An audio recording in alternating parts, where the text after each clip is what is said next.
Dallas Texas स्थित first Baptist church से doctor Robert जेफरस के साथ पाथवे टू विक्ट्री। नमस्ते, मैं रॉबर्ट जेफरस स्वागत करता हूं पाथवे टू विक्ट्री में। चिंता के प्रभावों की तरह कुछ ही चीजें मन पर इतना कहर बरपाती हैं। चिंता हमें रात भर जगाए रखती है। यह हमें वर्तमान से भटका देता है और हमें आनंद का अनुभव करने से रोकता है। तो हम खुद को चिंता की पकड़ से स्थायी रूप से कैसे आजाद कर सकते हैं? खैर, जैसे किसी भी अन्य बड़े परिवर्तन में होता है, परिवर्तन की शुरुआत परमेश्वर से होती है। तो आज हम देखेंगे कि बाइबल चिंता के कारणों और उसके समाधान के बारे में क्या कहती है। आज के पाथवे टू विक्ट्री संस्करण में मेरे संदेश का शीर्षक है चिंता के बजाय विश्वास को चुनना।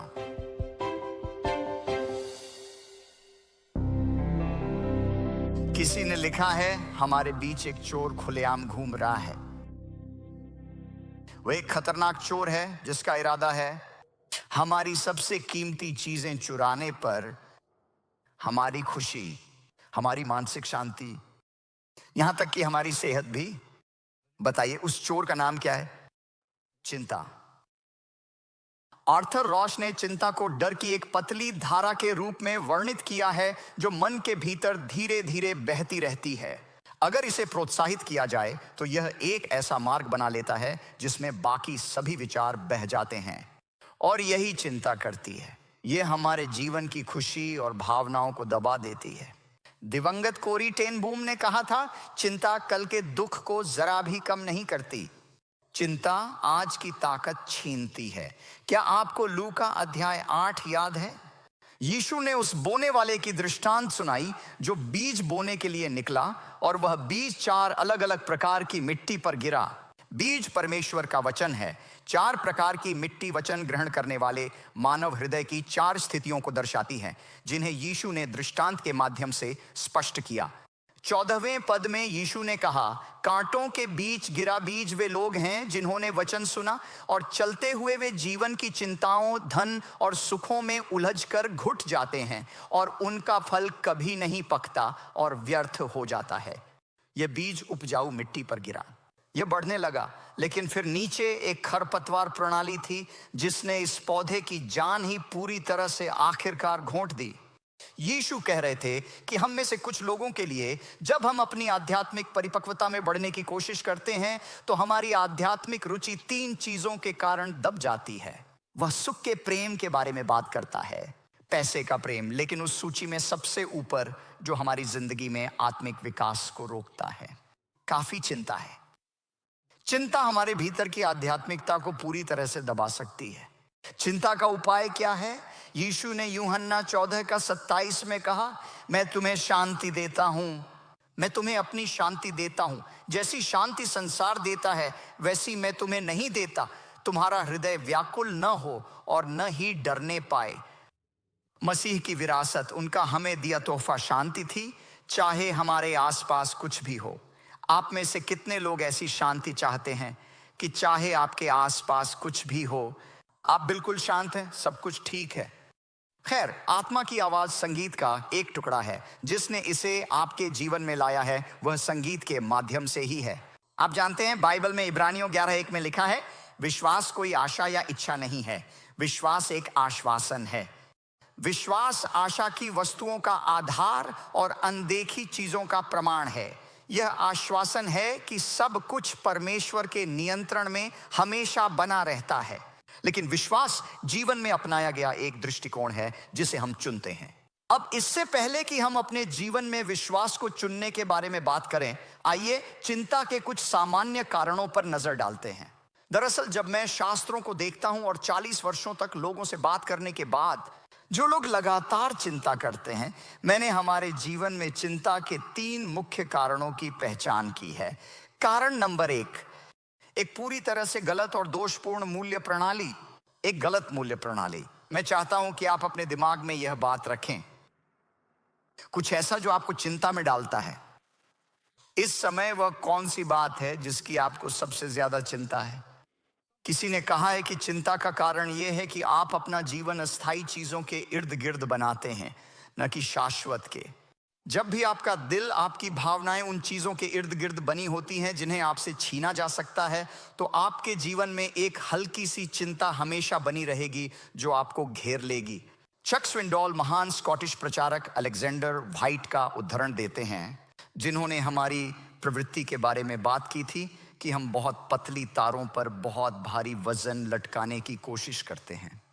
उदाहरण के लिए, हम अपने जीवन की सुरक्षा और संरक्षण का अत्यधिक भारी बोझ लटकाते हैं।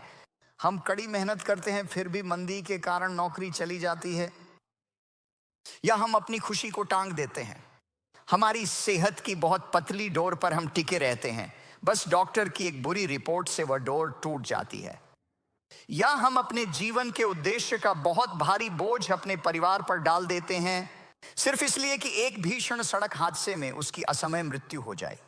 बहुत पतली तारों पर बहुत भारी वजन लंबे समय तक लटकाना। आप इससे कैसे निपटते हैं? आप जानते हैं, कुछ लोग नुकसान के डर से निपटने के लिए खुद को किसी भी तरह के नुकसान से सुरक्षित करने की कोशिश करते हैं। अगर उन्हें पैसे खोने का डर है तो वे खुद को आर्थिक मंदी से बचाने के लिए जितना हो सके उतना पैसा जमा कर लेते हैं। अगर उन्हें स्वास्थ्य बिगड़ने का डर है तो वे व्यायाम और सही आहार लेंगे और बीमारी के लक्षण दिखते ही डॉक्टर को दिखाएंगे। या अगर उन्हें साथी या बच्चे को किसी तरह खोने का डर होता है तो वे उस व्यक्ति को अत्यधिक स्नेह और ध्यान से घेर लेते हैं। लेकिन सच्चाई यह है कि हम जीवन में हर नुकसान से खुद को नहीं बचा सकते। यीशु ने मत्ती 6:19-20 में कहा, अपने लिए पृथ्वी पर धन संपत्ति जमा न करें जहां कीड़ा और जंग नष्ट कर देते हैं, जहां चोर सेंध लगाते हैं और चुरा लेते हैं, लेकिन अपने लिए स्वर्ग में धन इकट्ठा करो जहां न तो कीड़ा और न जंग नष्ट करता है और जहां चोर न तो सेंध लगाते हैं और न ही चुराते हैं। हमारी चिंता भीतर किसी पापपूर्ण नहीं, गलत मूल्य प्रणाली दर्शाती है जिसमें हम अपना स्नेह शाश्वत के बजाय अस्थायी चीजों से जोड़ लेते हैं। हमारे जीवन में गहन मानसिक चिंता का दूसरा महत्वपूर्ण कारण अव्यक्त पाप भी माना जा सकता है। जब कभी भी हम निरंतर रूप से और जानबूझकर परमेश्वर की आज्ञा का उल्लंघन करते हैं, उस अवज्ञा का उपोत्पाद चिंता और फिक्र ही आखिरकार बन जाती है। उदाहरण के लिए, हमें डर हो सकता है कि हमारा पाप किसी दिन उजागर हो जाएगा। यह बात दाऊद के लिए निश्चित रूप से सच थी। हम उसके बारे में अगले हफ्ते और बात करेंगे, लेकिन याद रखिए, उसने 2 पाप किए। पहला, बतशेबा के साथ व्यभिचार और बतशेबा के पति की हत्या की। 6 महीनों तक वह इस बात से डरता था कि वह पाप इजरायलियों के सामने उजागर हो जाएगा, इसलिए उसने उसे छुपाने की कोशिश की, उसने उसे ढकने की कोशिश की। भजन 32:3-4 में 6 से 12 महीने की अवधि का वर्णन किया। उसने कहा, जब मैंने अपने पाप के बारे में चुप्पी साधे रखी तो मेरा शरीर सारी रात और दिन कराहते हुए क्षीण होता गया, क्योंकि दिन रात तेरे हाथ का बोझ मुझ पर भारी था। मेरी ऊर्जा वैसे ही खत्म हो गई थी जैसे गर्मी के बुखार में हो जाती है। कई बार हमारा अवज्ञाकारी जीवन शैली ये बस ऐसा एहसास पैदा करता है कि किसी तरह परमेश्वर हमसे बदला लेने वाले हैं। हम ऐसा सोचते हैं, ये कोर्ट हमें सजा देगा। हमें नहीं पता कि वह यह कैसे करेगा, लेकिन ऐसा लगता है कि हम अपने सिर पर डेमोसेल्स का कोट लटकाए हुए जिंदगी जी रहे हैं। हम डरते हैं कि हमारी अवज्ञा के कारण किसी भी पल हमारे जीवन में कोई आपदा आ सकती है। यह मुझे प्यूरिटन उपदेशक जोनाथन एडवर्ड्स के उस प्रसिद्ध कथन की याद दिलाता है कि अधर्मी लोग पत्तों की सरसराहट से भी भयभीत होकर कांपने लगते हैं। अधर्मी लोग स्वाभाविक रूप से अत्यंत अधिक डरपोक होते हैं। भले ही वे न कहें कि वे परमेश्वर को मानते हैं, पर भीतर ही भीतर वे जानते हैं कि परमेश्वर हैं और उनसे नाराज हैं। आप जानते हैं, इसके विपरीत धार्मिक जीवन शैली मन की शांति उत्पन्न करती है। यशायाह 32:17 के अनुसार धार्मिकता का फल शांति होगा और धर्म के काम से सदा का चयन और भरोसा मिलेगा। और आत्मविश्वास हमेशा के लिए। ऐसी मानसिक शांति पुराने नियम के दानियल की कहानी में मिलती है। याद रखिए, दानियल राजा दारा के शासन काल में प्रमुखता पर पहुंच गया था और दारा की विशेष कृपा उस पर बनी रही। राजा की कृपा देख दरबारी दानियल से ईर्ष्यालु हो गए और उसके विरुद्ध षड्यंत्र रचा। उन्होंने दारा से यह फरमान जारी करवाया कि जो भी राजा के अलावा किसी और की प्रार्थना करेगा उसे तुरंत कठोर और अटल मृत्युदंड मिलेगा। वे जानते थे कि दानिएल प्रार्थना में वफादार था, पर अहंकार में दारा ने आदेश पर हस्ताक्षर कर दी। जब दानिएल ने सुना कि उसकी मृत्यु के वारंट वाले उस आदेश पर हस्ताक्षर हो गए हैं, तो देखिए उसने कैसे प्रतिक्रिया दी। दानिएल 6:10 कहता है, जब दानिएल ने जाना कि दस्तावेज पर हस्ताक्षर हो गए हैं, वह अपने घर में दाखिल हुआ। अब उसकी अटारी की खिड़कियां यरूशलेम की ओर खुली थीं। वह दिन में 3 बार घुटने टेक कर अपने परमेश्वर से प्रार्थना और धन्यवाद करता रहा, अपने विश्वास और धैर्य के साथ, जैसा वह पहले से करता था। इससे काफी पहले दानिएल को मानसिक शांति थी। अपनी संभावित हत्या की बात जानते हुए भी यही धर्ममय जीवन है, यह आपको अलौकिक शांति प्रदान करता है। इसके विपरीत कि दारा ने कैसे प्रतिक्रिया दी। दानिएल 6:18 कहता है, तब राजा ने उस आदेश पर हस्ताक्षर करने के बाद अपने महल में जाकर रात भर उपवास किया और उसके सामने कोई मनोरंजन नहीं लाया गया और उसकी नींद उससे भाग गई।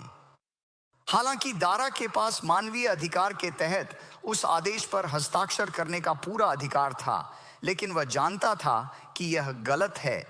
वह जानता था स्वर्ग में इज़राइल का परमेश्वर है जो केवल अपनी उपासना चाहता है, और वह अपनी गलती से सो नहीं पा रहा था। मैं आज आपसे जो कह रहा हूं वह यह है कि अस्वीकार किया गया पाप अक्सर हमारे जीवन में चिंता का कारण बन सकता है। एक तीसरा कारण भी है जिसके बारे में हम अक्सर बात नहीं करते। हमारी कुछ चिंताएं हमारे जीवन में शैतानी हमले का प्रत्यक्ष परिणाम होती हैं।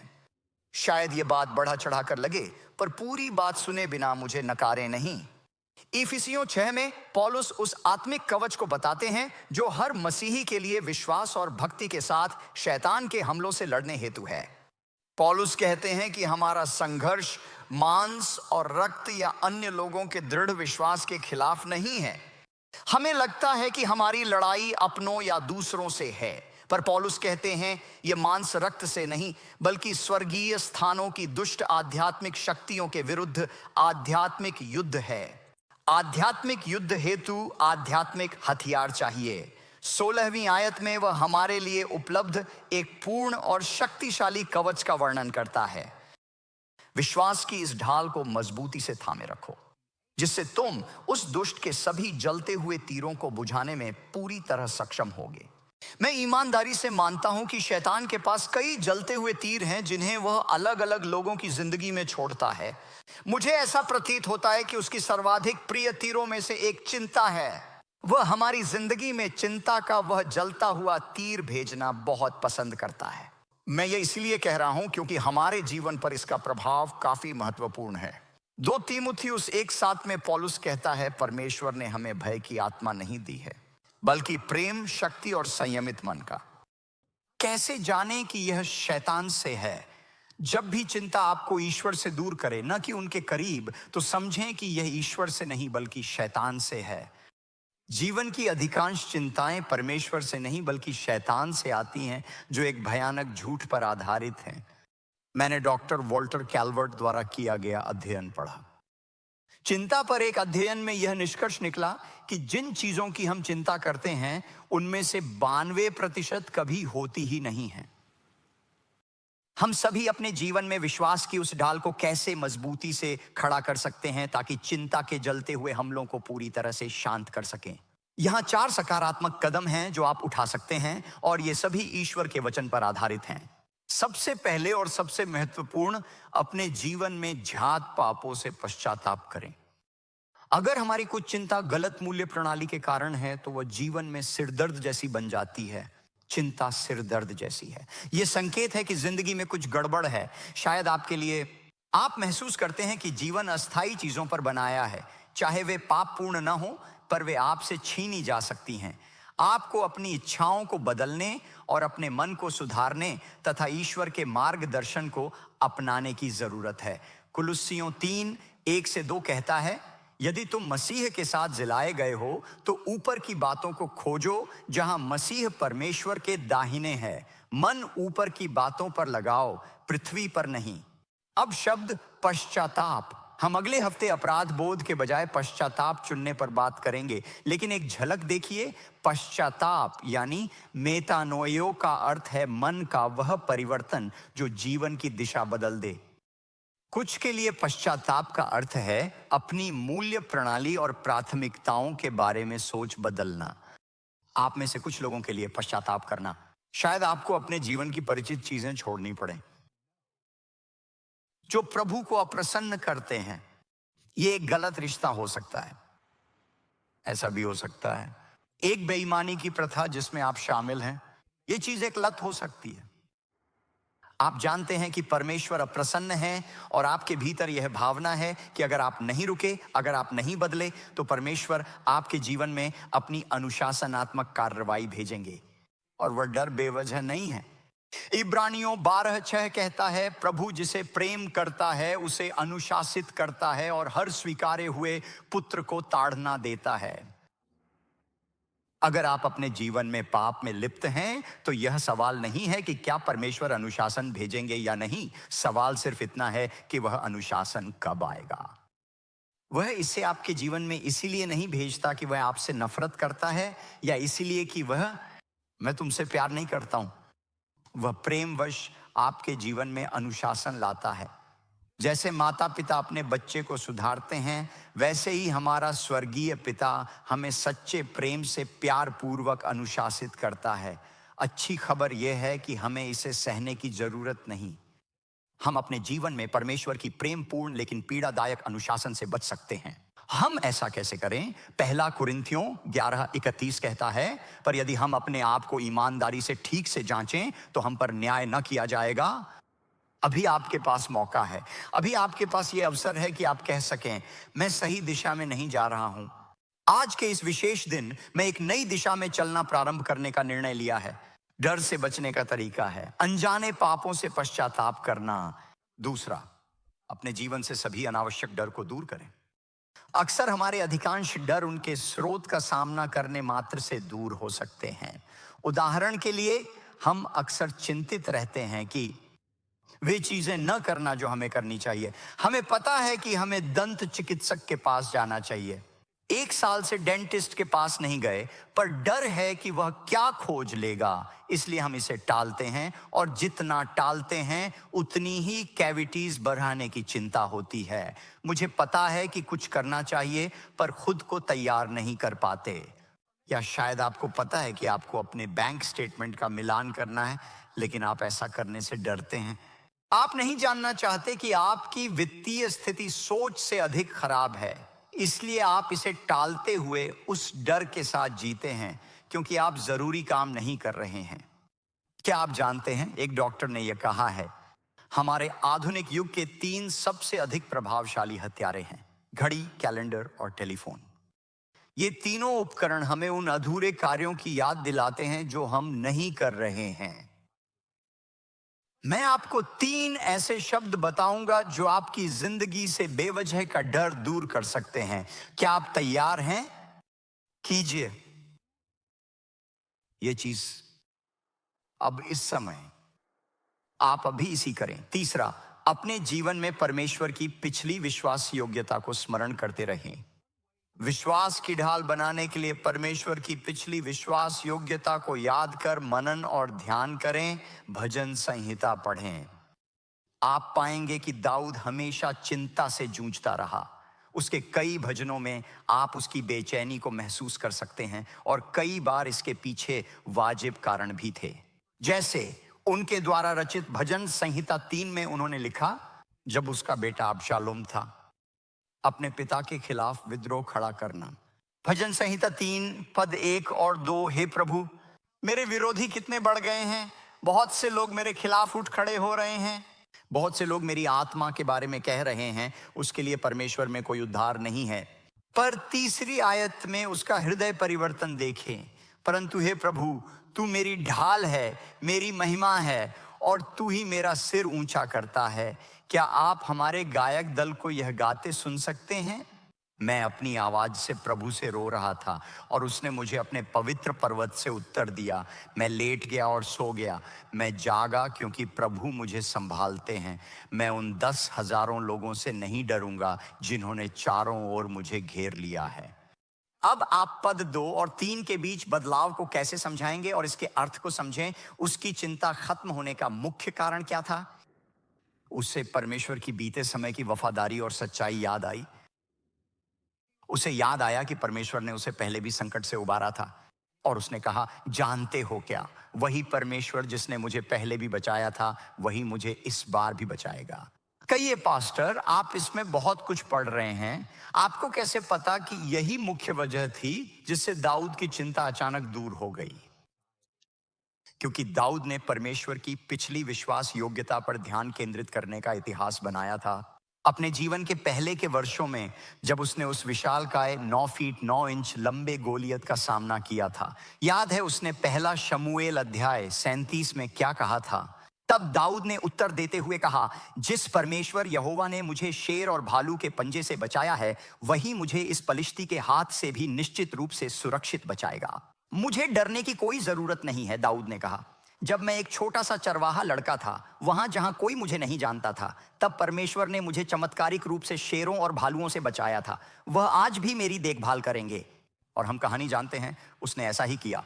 अब कई साल बाद वही दाऊद, जो अब काफी बूढ़ा हो चुका है, डर रहा है कि उसका अपना बेटा अबशालोम उसके साथ क्या करने वाला है।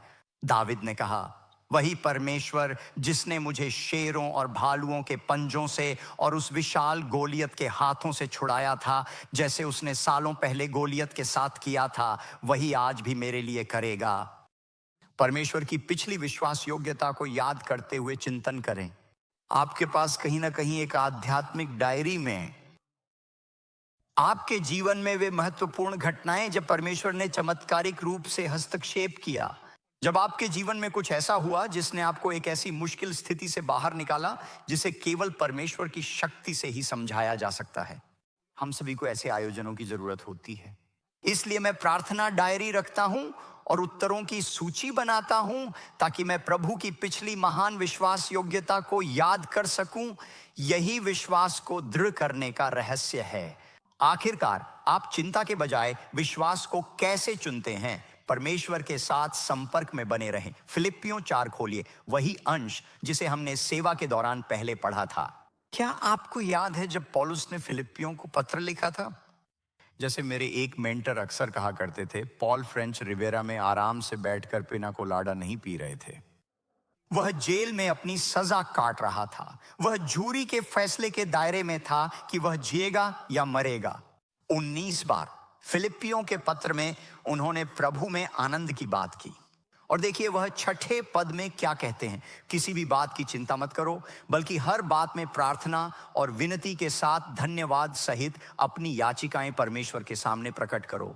और परमेश्वर की शांति जो सारी समझ से परे है, मसीह यीशु में तुम्हारे हृदयों और तुम्हारे विचारों की रक्षा करेगी। परमेश्वर के संपर्क में रहने का मतलब है कि आप अपने दिल की बात परमेश्वर से करें। मुझे बाइबल में पवित्र शास्त्र के इस हिस्से को जिस तरह से समझाया गया है वह पसंद है। किसी भी चीज की चिंता मत करो, इसके बजाय हर चीज के लिए प्रार्थना करो। ईश्वर से अपनी जरूरतें बताएं और उनकी उत्तरों के लिए उन्हें धन्यवाद कहना न भूलें। क्या तुम्हें वह इशारा याद है जो मैंने तुम्हें कुछ साल पहले दिया था? अगर आप चिंता से परेशान हैं तो इस श्लोक को कैसे लागू करेंगे? एक कागज निकालिए और ऊपर लिखिए, मेरी चिंता सूची, और स्वयं की सारी परेशानियों की सूची तैयार करना शुरू करें। हम में से कुछ लोगों को एक से ज्यादा पेज की जरूरत होती है। कोई बात नहीं, बस लिखते रहिए, तब तक लिखते रहिए जब तक आप अपनी जिंदगी की हर चिंता को उस कागज पर उतार न दें। और जब आपका काम हो जाए तो अपनी पत्नी को ले जाएं, चिंता शब्द को काट दें और उसे प्रेम पूर्वक लिख लें। अपनी चिंता की सूची को मेरी प्रार्थना सूची बना दो। इन्हीं बातों के लिए आप प्रार्थना करने लगते हैं। किसी भी चीज की चिंता मत करो, इसके बजाय हर चीज के लिए प्रार्थना करें। और जब आप ऐसा करते हैं तो क्या होता है? आयत 7, परमेश्वर की शांति जो सारी समझ से परे है, मसीह यीशु में तुम्हारे हृदयों और मनों की रक्षा करेगी। शब्द रक्षा को रेखांकित करें। पॉल कह रहे थे, जब वे उस रोमन सैनिक के साथ जेल में जंजीरों से बंधे हुए थे, वे कह रहे थे, जानते हो क्या, जिस तरह ये रोमन सैनिक मेरी कड़ी निगरानी कर रहा है, मुझ पर पैनी नजर रख रहा है, जब मैं प्रार्थना करता हूं परमेश्वर मेरी देखभाल करते हैं, वह मेरे दिल के चारों ओर पहरा देते हैं, उसे सुरक्षित और चिंता से मुक्त रखते हैं। हम परमेश्वर के संपर्क में ऐसे रह सकते हैं, हमें उससे बात करने के साथ उसे भी सुनने का अवसर देना चाहिए। यही आयत 8 और 9 में लिखा है, अंत में भाइयों, जो सत्य है, जो भी आदरणीय है, जो भी सही है, जो भी पवित्र और सुंदर है और जिसका नाम अच्छा है, अगर कोई अच्छाई है और तारीफ के लायक कुछ है तो अपने मन को उन्हीं बातों पर लगाओ। वह किस विषय के बारे में बात कर रहा है? आज हमारे पास समय नहीं है, लेकिन अगर आप बीच 19 पर जाते हैं सेल 1 और 10 के मुकाबले, तो आप सभी ये ऑर्डर देखेंगे या कोड का शब्द समझने के लिए तैयार रहेंगे। जब आप अपने मन को परमेश्वर के अपरिवर्तनीय सत्य पर केंद्रित करते हैं, यह आपकी जिंदगी से चिंता को दूर भगा देता है। क्यों? क्योंकि बाइबल यह स्मरण कराती है कि परमेश्वर कभी नहीं बदलता। बाइबल परमेश्वर के अपने लोगों के साथ अतीत में किए गए व्यवहारों का एक अभिलेख है, और जब हम हजारों साल पहले की इन घटनाओं को पढ़ते हैं, हमें यह याद दिलाया जाता है कि परमेश्वर में हमें संभालने की क्षमता है। परमेश्वर के वचन पर ध्यान करने से हमें शांति मिलती है। इसलिए 9वें पद में वह कहता है, जो बातें तुमने मुझसे सीखी, प्राप्त की, सुनी और मुझ में देखी, उन्हीं पर चलो, तब शांति का परमेश्वर तुम्हारे साथ रहेगा। प्रार्थना, परमेश्वर से बात करना, शास्त्र पर ध्यान करना, जिससे परमेश्वर हमसे बात कर सके।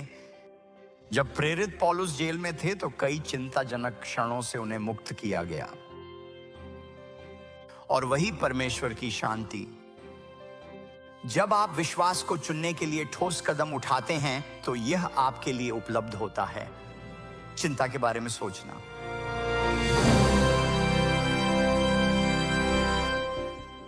आज आप जिस भी किसी गहरे डर से जूझ रहे हैं, चाहे वह किसी व्यक्ति की, किसी पद की या किसी संपत्ति की हानि हो, आप जीवन में हर बड़े नुकसान से खुद को नहीं बचा सकते। यहीं पर आस्था काम आती है। विश्वास एक ढाल की तरह है जो हमें जीवन की परिस्थितियों और शैतान के हमलों से बचाता है, और उस विश्वास की ढाल के साथ हम चिंता पर विजय पा सकते हैं। देखिए, हमारी पापी प्रकृति के कारण यह सवाल नहीं है कि हम गलती करेंगे या नहीं, बल्कि सवाल यह है कि हम कब गलती करेंगे। तो जब भी आप नैतिक विफलता के वे अनिवार्य क्षण अनुभव करें, क्या आप अपराध बोध चुनेंगे या सच्चे पश्चाताप? इस सीरीज में अपने अगले मैसेज, अपना नजरिया बदलें, अपनी जिंदगी बदलें के आगामी प्रीव्यू के लिए बने रहें। कभी कभी हम परमेश्वर के स्टैंडर्ड पर खरे न उतर पाने की अपनी नाकामी को छिपाने की कोशिश करते हैं। कभी कभी हम इसे सही ठहराते हैं, लेकिन जिंदगी में हमें जो सबसे बड़े फैसले लेने होते हैं, उनमें से एक यह है कि क्या हम अपनी नाकामी को नकार देंगे या हम अपनी नाकामी पर पछतावा करेंगे। पाथवे टू विक्ट्री पर संदेश के लिए जुड़ें। विषय, अपराध बोध के बजाय पश्चाताप चुनना।